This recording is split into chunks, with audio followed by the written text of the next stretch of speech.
ناکس به تربیت نشود ای حکیم کس.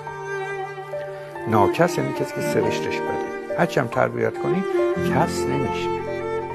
بی خود خودتو اذیت نکن.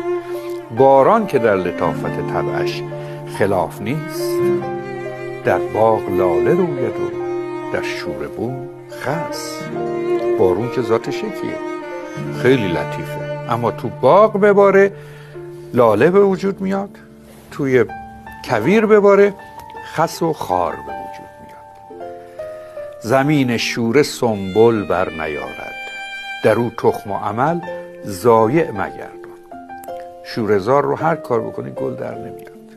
بی خود خودتو خسته نکن. نکویی با بدان کردن چنان است که بد کردن به جای نیک مردان. همونقدر که با بدان اگر نیکی کنی فایده ای نداره و ناخوشاینده، عاقلانه نیست، همون جوره که فکر کنی با یه آدم خوب بخوای بدی کنی، فرق نداره که.